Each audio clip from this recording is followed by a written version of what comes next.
Boys, I don't know how this happened. Honestly, no one knows how this happened. Oh, but Destiny 2, the game that deleted player onboarding, that deleted the new player experience, never actually made it good and replaced it with literally nothing, deleted content that people paid for, is a free-to-play game that's somehow costing $300+ at this point, is having issues retaining players. Now, I personally don't understand how this is possible, but it happened. It somehow happened. It's almost like Bungie's a woke garbage company that does nothing right. Wow.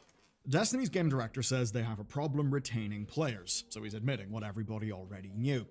After the final shape, the most recent big expansion, a lot of people just decided to leave. That expansion was the end of the big arc. It was actually pretty good, so people saw their good ending. It was pretty good, but no one actually bought it. This thing criminally undersold and below what Bungie needed it to perform as, because the reality is you cannot sell people garbage 4 times in a row and then expect, oh, we're gonna make an expansion that's actually at least bearable, and then expect people to actually buy it. The final shape, while it was not the worst experience for players, was absolutely garbage sales-wise because no one was going to trust Bungie for the 5th time in a row. And it seems they actually took it. And what we now have seen is that what came to follow kind of proved their decision right. And so much so that just as players are now writing off their 8-year investment in Destiny 2, the news that's broke is that PlayStation have just wrote off $204 million of theirs. Here's where today's story really begins. This week, Destiny Renegades launched. It's the second expansion under their new development schedule, and it's one that is liberally taking from the aesthetic and the language of Star Wars. Yeah, and this is, by the way, now canon or something like that, which is hilarious because this shit is underperforming like hell. And people, and I think it's very interesting what people are saying about the fact that the Star Wars expansion is underperforming. Well, obviously it's underperforming. Star Wars is a dead franchise. No one cares about Star Wars at this point, okay? Disney 2 probably had a better chance in getting players back by doing a Simpsons crossover than a Star Wars one. The damage that Disney has done to Star Wars is immeasurable. The damage Kathleen Kennedy has done to Star Wars is literally taking a multi-billion-dollar franchise, something that was in the cultural zeitgeist like the number 2, number 3 strongest IP to ever exist. You know, only surpassed by Pokemon and battling with Harry Potter. Yes, Harry Potter is massive, by the way. Again, J.K. Rowling literally wrote one fucking book and became a billionaire. You need to understand that's beyond massive.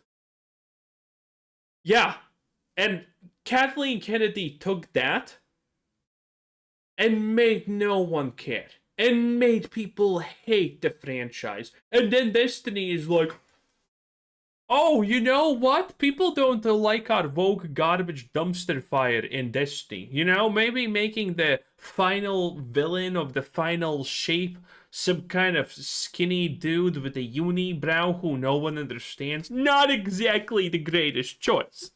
And those same woke people at Bungie were like, I don't understand why Marathon is not hitting home, okay? We did everything, okay? Look at the characters. They're genderless. No one has any idea what the hell they're supposed to be. It's beautiful. And after failing so much, so many times in a row, they were like, okay, what can we do to save ourselves? Oh, I know, let's get Star Wars. Everyone loves Star Wars. Have you heard Disney said that the Acolyte was the best performing Star Wars thing that year? Wasn't it the only Star Wars thing that year? Yes, but that's besides the point. Don't think about it. Yeah, and they're wondering why it failed. Wow, Star Wars is not saving the dead brand. Turns out you can't save a dead brand by putting another dead brand on top of it. Shocker.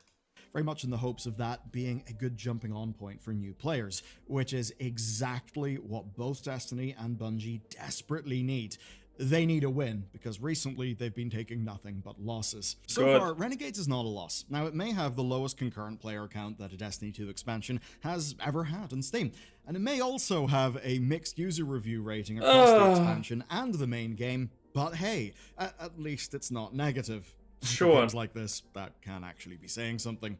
But when we look at the more enthusiast people over on the Destiny Reddit, you do see... Oh yeah, the slop eaters, the slop lovers, the people who don't have their own opinions and are too afraid to speak out about anything because their own minor group of people are keeping them hostage in this situation. Oh yeah, Reddit has something good to say about this, the Destiny. Surely it does. Actually, well, a bit of a better reception. It seems that the actual content in this expansion is at least better than what people got in Edge of Fate. But of course, for many people, that will be damning by way of the faintest of praise. And it's certainly not a reversal of fortunes. Now, the last time we talked about them was when the Edge of Fate expansion was received, honestly, terribly by people. And then, of course, when CEO Pete Parsons pulled his golden parachute to escape with his freshly vested stocks. Based PT boy, okay? I hope the people who got fired right after checking out his private vintage car collection know that he got out, and he got out richer than ever. I hope they know. And things have not really improved since then, even as Bungie are trying to keep on top of feedback whilst preparing to deliver this expansion.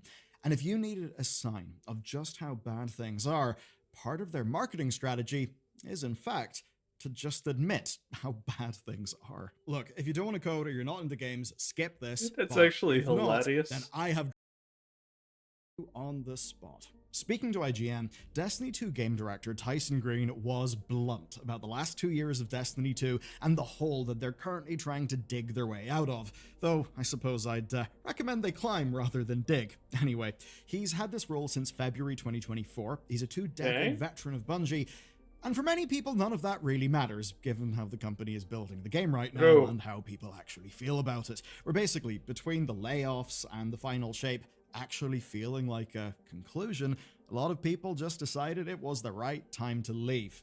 Here's what he said, quote, "People were pleased and satisfied with what they played. And then the big downward spike in population came after. That happened because we ended the saga. So you get what you pay for, right?" And when he says that, yeah, I guess he is right. They signposted to everyone that this is the end, right as they... Wait, this is hilarious. This is lies. The end of Destiny was way before the final saga, okay? This actually gives them a neat excuse of saying, oh, our slop game is failing because, well, we ended the story. I mean, that's true, but the game was already dying. The game was dying no matter what. If you didn't end the story, guess what? Guess what? No one would be playing it. The only reason it probably got as big of a peak at the end was because it was the end. That's it. Without that, Bungie would be in a... well, they are in a decline, but Destiny 2 would be in just a really... it would probably have taken a pre-sharp decline at this point, even without the story ending. Themselves looked weaker than ever. I mean, they basically celebrated the end of their big saga by doing a round of layoffs. And let's be real, players want to back a winner. They absolutely didn't look like that. But obviously, Bungie and PlayStation would like some more money. So to get that, they've got to keep their game going. But the problem is that, as they frame it, they simply don't have the player base that they would need to do that. Here's a quote.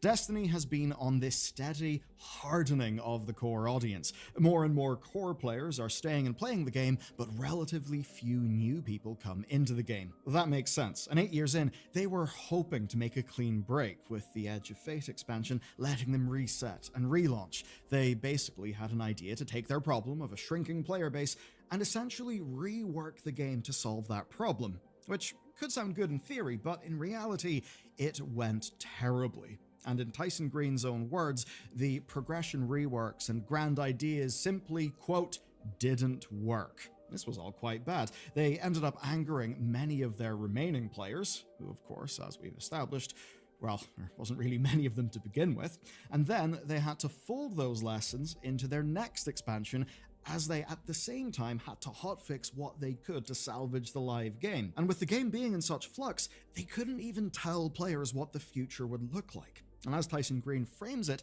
they genuinely don't have an option. Quote, there are really... Bro, the fact that they're also trying to blame a lack of roadmap, listen, I have never seen a good game that dies because of a lack of a roadmap. They're just spewing excuses after excuses. Quote, there are really two kinds of live games, those that listen to players and respond, and those that don't. And we don't want to be a dead live game. Which of course that doesn't answer which of these should be the right choice still. What the fuck? Means keeping players happy so that Bungie can make money. But unfortunately, PlayStation already got what they needed from the final shape, right? It came out, they sold a bunch of copies, but then the layoffs happened. Now those layoffs are just them reducing staffing costs, and the sales for the expansion would have driven some nice little profits. Now obviously that is all in the past. And it means that now all they can do is look at what little they've got left. And here's the thing, based on what PlayStation is telling their investors, it's actually even less than we would have thought. Sony's Q2 earnings, which were posted in November, have a dire report for Bungie within. They were actually singled out as a major source of lost revenue. And here's how bad it is. Is anyone surprised? 2022, Bungie was purchased for $3.6 billion. As of November 2025, Sony is writing off at least some of that cost, to the tune of 31.5 billion yen, which is 204 million USD, and about 6% of what they paid. So that's gone in just 3 years. And if you're wondering why, well, after 2 years of layoffs and staff being reassigned within PlayStation's broader business, plus how the games have actually performed, which hasn't been well, what remains of Bungie and Destiny 2 is now worth much less to Sony. And that's why they've recorded this impairment, because against those assets, quote, the level of sales and user engagement have not reached the expectations we had at the time of the acquisition. Now, they did try to downplay the cause here. The decision is framed as being, quote, partially due to changes in the competitive environment. Now, broadly, I would agree. Surely. However, one of the changes in the competitive market isn't just the enemies being good, it's them continually fumbling the ball and being less competitive. Now, the implication here is that other games, especially other live games, have just drawn attention away from Destiny. Oh, yeah, surely. Borderlands 4 is gonna draw away the failed game that has lost roughly 98.5% of its retention, and that people are making fun of because it can't even make a good update, that it's objectively probably honestly worse than Destiny, gameplay-wise and everything, is the reason Destiny can't succeed, because competition. Yes. All my yeses. Too. Maybe Borderlands, or even PlayStation's own Helldivers, which is praised elsewhere in the report. Now, it was a brief report, but following that, of course, there was the call, and the call went into more detail. Helldivers has been going strong for how long now? Has it been like a year? Or has it been like 2 years since Helldivers has been going strong, or almost 2 years, or what? A question from Nomura Securities tried to peel back what was actually left at Bungie now that those assets have been written off, and whether much risk remained. Basically, they wanted to know if this was just the start of a series of write-downs. The CFO Lin Tao explained to them that this only relates to Destiny 2's performance and the assets that they've already written down. They're not writing down goodwill against the company, which effectively would be the future profit they think they would have been able to make against the acquisition cost. But what they are doing is they're hedging. By the way, you know what's interesting? Sony is one of those companies. I just thought of this because Sony is one of those companies that's gonna acquire Bungie and be like, well, Bungie's garbage. Let's just shut it down and then just give the Destiny IP and the Marathon IP or whatever the fuck to a different company. Sony actually is one of those companies that could do that. Again, I have talked about it. if you don't know that in the gaming sphere, in pretty much all the large spheres of business, big names have value for on their own. So when I say that a company is gonna die, like for example Bethesda, they can go bankrupt, they can die, they can literally do all of these things, but they're never gonna get shut down because someone's gonna buy them, someone's gonna put an influx of cash or something like that, and the way that the company handles itself is gonna fundamentally change. That is the modern death of a gaming company. A completely full change of how it operates and does things, which typically never makes it better, by the way, because obviously. But that's how it works. You never want to lose these names. Because imagine Fallout, well, the base people watching this know that a Fallout without Bethesda's name attached to it is the literal fucking dream at this point. But for the average, for a normie, for the average person who does not know that these videos even exist or that we're talking about this, Fallout without the Bethesda name doesn't exist. So they're never gonna get rid of Bethesda. Microsoft's never gonna shut down Bethesda. Bethesda will always attach its name to something because the name alone has recognition and power. But Sony doesn't care. Sony does not care about these things. Sony could actually unironically shut down Bungie, delete it out of existence, and maybe sell the name to someone if they feel like it. And then just keep the, Destiny IP and all of the other IPs and just sell the name. They could Sony is, if any company is going to do it, it's going to be Sony. Microsoft's never doing anything like that. But Sony and Nintendo, but Nintendo's not in the business of acquiring these garbage companies. China with Tencent also is not going to do it. But Sony is, well, Nintendo would do it, but they're not acquiring companies like this. Sony would do it. Sony is definitely a company that actually could unironically do it, which is crazy. I hope they do it because that would be funny. Because we just need one company, one of these old AAA garbage dumpster fires, to be actually shut down, sold for parts, and then the new game, Destiny 3 being made by some company that's not Bungie, coming out and selling, poorly probably, but let's lie about it and say it would sell decently. And probably a lot of other companies would be like, oh, that actually works, huh? Goodbye, BioWare. Goodbye, Ubisoft. Goodbye, everything. And they would probably do it. Because keep in mind, like, Microsoft does this, but they do it with indie companies. They do it with indie companies. They have done it with a lot of companies that literally just fail one game that's like indie, AA, or something like that. So, if this became the new norm, Microsoft would probably no. Blizzard's way too big and influential of a name to do it with. But anything below Blizzard probably could actually just get completely yeeted by Microsoft. So we are living in a world where this is slowly becoming an actual possibility, an actual outcome for these companies and their failures. For investors, that is obviously a prudent thing because they can't guarantee that Marathon won't fail or that Destiny 2 will, continue to miss its expectations. The only thing that she was comfortable saying was that the rest of the games division shouldn't be overly hurt by any of the ongoing changes with Bungie, and that's actually perhaps the cruelest part of this. Bungie's existence under PlayStation has actually gone so badly that Sony is not betting on their success anymore. They're just trying to manage their downside risk while hoping some of those future bets will pay off. Let's talk about the future bets. So in the earnings call, Lin Tao was fairly clear. She said that PlayStation expects Marathon to launch next year, and that they're giving Bungie the support and the runway to get the game launched in a way that doesn't immediately... And Marathon is going to be a disaster. Marathon literally looks like a AAA game that's going to have Concord numbers of players. it does look that bad.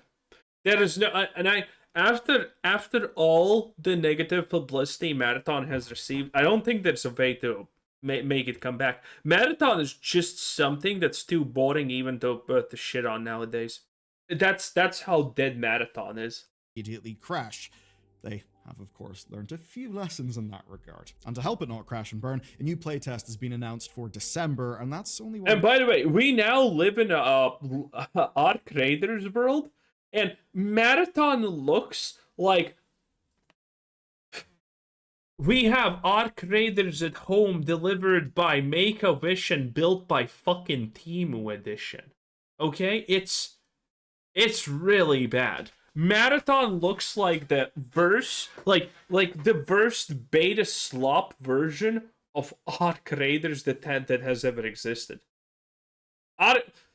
There is no shot. People will actually compare Marathon to Arc Raiders instantaneously now that I think about it. Holy. Several in recent months.